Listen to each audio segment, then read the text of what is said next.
In 2016, Americans were shocked to learn children in Flint, Michigan had been exposed to lead through their drinking water. Their municipal government had failed to provide the basic human right of clean, safe drinking water because of short-sightedness and penny pinching. The crisis led to a series of changes at the federal level. There was legislation demanding or requiring municipalities replace lead service lines, and there was money, millions of dollars set aside for lead service line replacement. The Flint water crisis catapulted lead into the national spotlight. But here in Buffalo, New York, we have a crisis of our own. And in fact, even at the height of Flint's water crisis, Buffalo's rate of lead poisoning is 4 times that of Flint. And yet, we don't think of it as a crisis. It's background noise against the backdrop of Buffalo's poverty, segregation, and deindustrialization.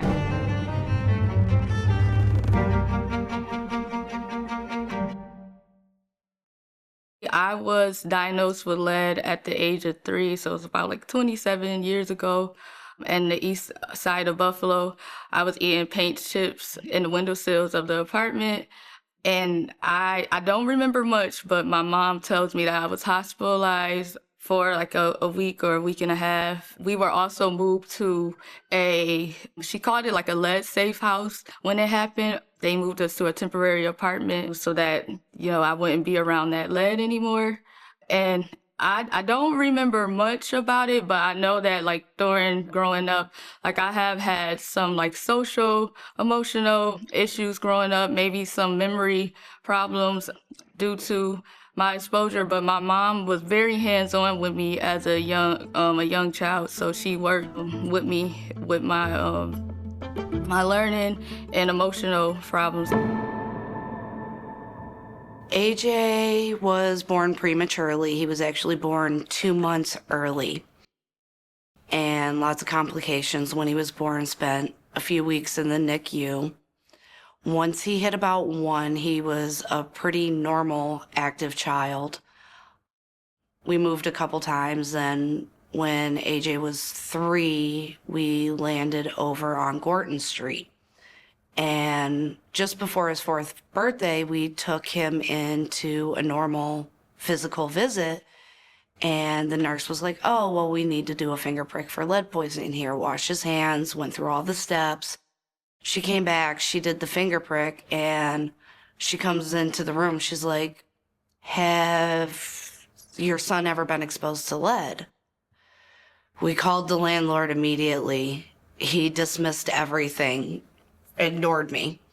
And then calling anybody and everybody, calling anybody in New York State, every department I could think of, finally getting into the health department.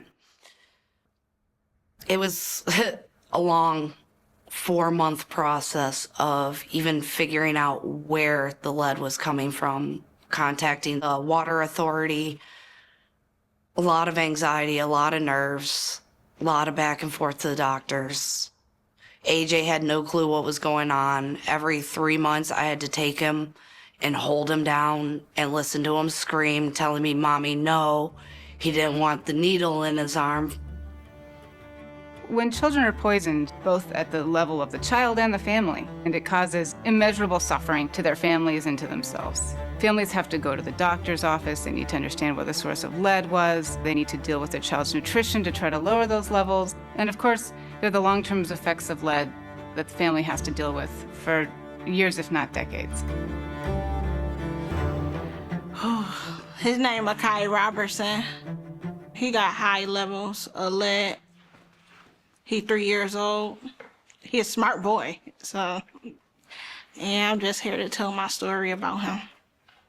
By 2, I know they say kids talk when they, get ready on their own, but he wasn't showing no signs of talking, no sentences, no words, just mom, dad, no, and stop. That's it. He was at a 76. And what are his levels now? They came down to an 18. When I learned that he had high levels, they told me that he had to be hospitalized. It was like a traumatic scary moment for me because you see your baby there with tubes in his mouth and his nose, medicine every hour. Families face behavioral issues, not understanding their child can't communicate their emotions because they can't hear or they can't talk. And that child being frustrated, and then now the Head Start or the schools are saying that they have behavioral when it's really just, they can't communicate their emotions. ADHD, where a child can't focus in school, so they can't learn. And that's social, emotional. So maybe I might come across a child that may cry a lot, and, a parent might not understand why that child may be crying, but it's just the effects of lead. I do believe it stunted him in some ways. He can't sing his ABCs. He can count-ish. He tries. So his learning, it seems like what he needs to learn versus what he wants to learn has been hard.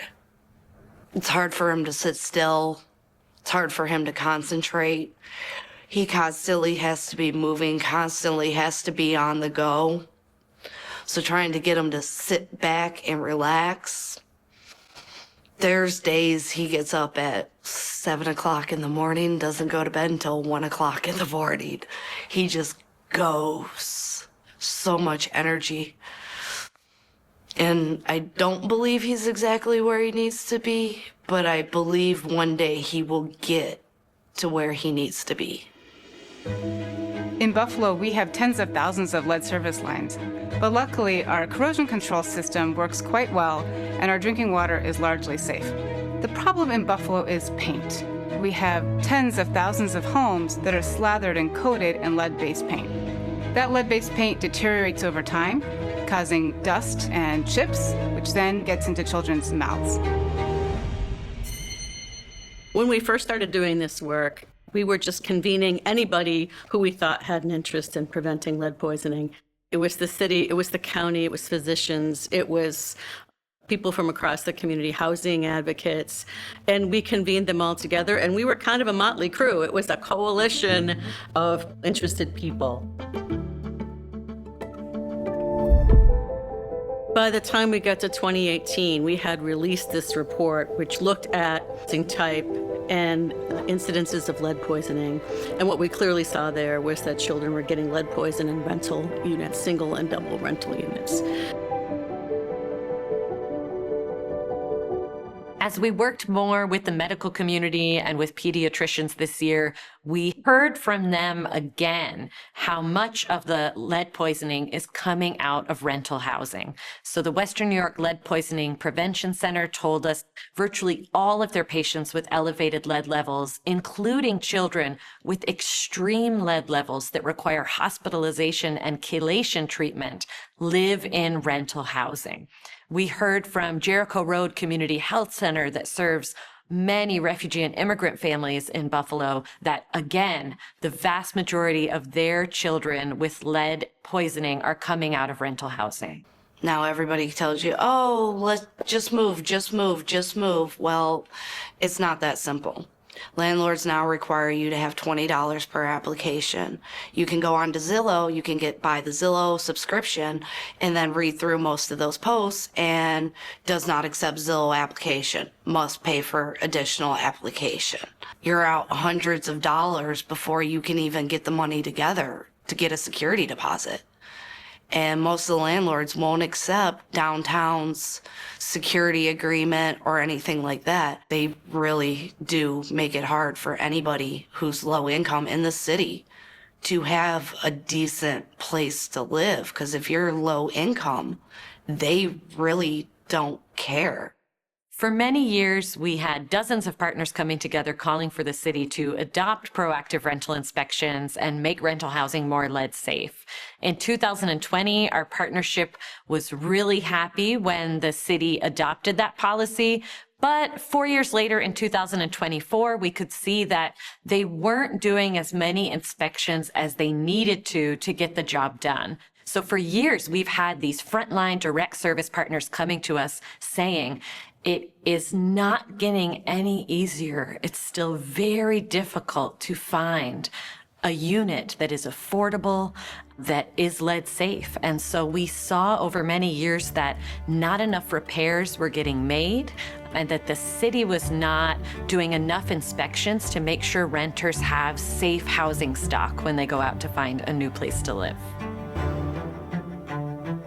One thing we did is on boots on the ground, we were like door knocking. We thought that it was important that people need to know about this. Like we was face to face with people because nobody, like I said, nobody knows about PRI, proactive renters inspection. Like this was something that like on the base level, nobody didn't know. We also did base level like workshops, education. We thought that we would do a fun way of getting to having people learn about PRI. So we did a PRI Jeopardy. And so we thought that we would make it fun because one, PRI or any type of like housing or climate thing can be hard or hard to understand. So we're like, okay, let's make it fun and easy for you to understand because this is somewhat a complicated law. So come and join, let's play some Jeopardy and let's learn about PRI.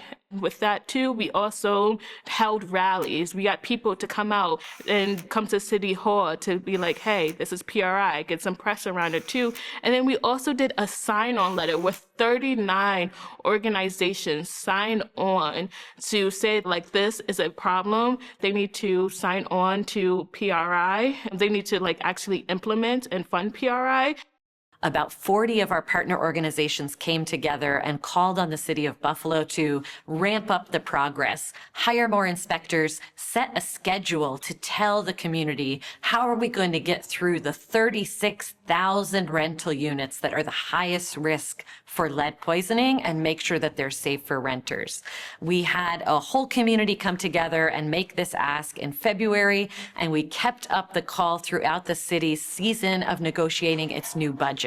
Thankfully, when the city adopted its new budget, they included new funding to add 6 or 7 inspectors to the proactive rental inspections team, and they made a renewed commitment to make sure this important program gets done. If you want to fix lead poisoning once and for all, you have to do it at scale. We did a lot of house painting, and we paid people to paint houses, and we trained people in lead-safe work practices, and that's all really nice, but that is for that family in that point in time.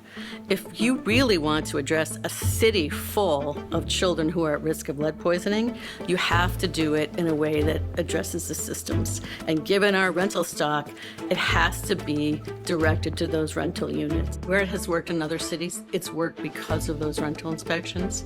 And I do believe this will work. We have to bring down our lead poisoning rates. We just have to. It's inexcusable.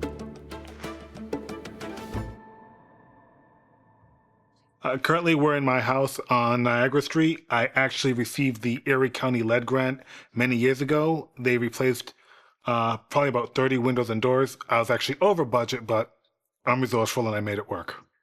Lead poisoning is a risk to our children. It's a risk to me as a landlord myself, and it's just not something that people should have to deal with. Why not reduce the liability, improve your home, keep quality tenants in place, and make the house lead safe? It's just a win-win-win.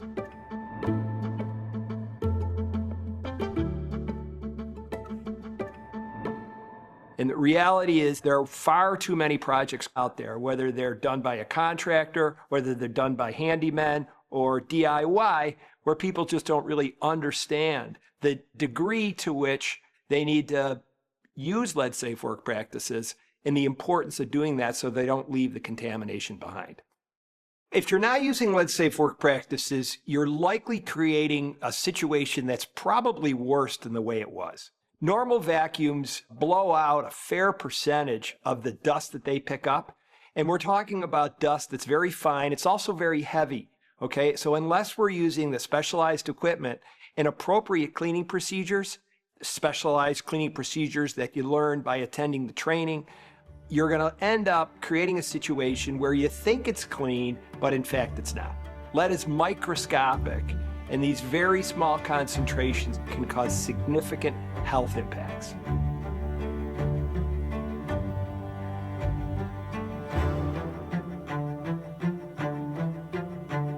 So given how complex and long-standing this issue is, we know that there's not a single silver bullet solution to it, so we need to mount all kinds of efforts to address it. So yes, we're hopeful that the legislation that we aspire to pass in Albany does put a dent in it all, but we know it's going to be more than that. We know that we need to provide programs and resources for homeowners that are looking to address the issues in their homes. We need to provide more funding for municipalities so they can double up their efforts on rental inspections. We need to sort of think of this from every angle possible. So that's more money for health services. That's more money for direct incentives for people that are acquiring homes so that they can address it before they move in. There's all kinds of approaches we need to take, and that's going to take government leading, but it's also going to take people that are in the trenches on this conversation to continue to bring to our attention the things that they're seeing, and it's on us to find the resources to make it happen. We know what we need to do. We just need the resources to do it.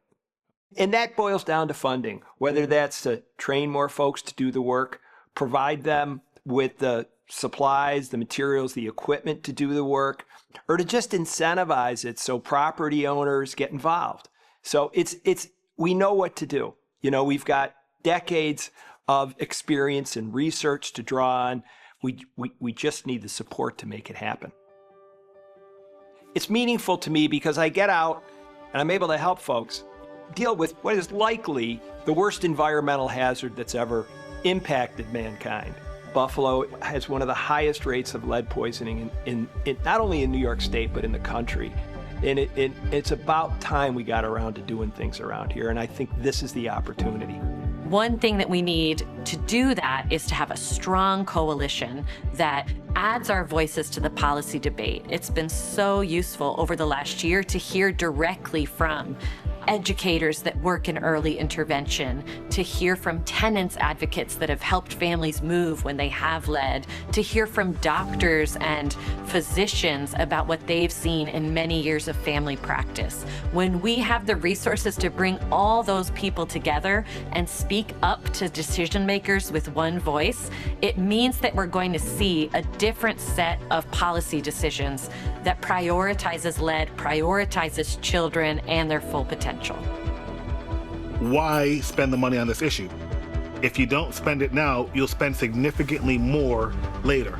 A lot of people in prison had elevated lead levels when they were children. A lot of people in school who have behavioral issues have elevated lead counts. What might costing $15,000 or $10,000 for a house could save society hundreds of thousands of dollars per individual later on. Investing in healthy homes and lead safety is a lead-safe child, a happy child, a healthier child, a child that's more likely to be a productive member of society, a child that's less likely to cost society more in the long run, and a child and a family that's going to be better off.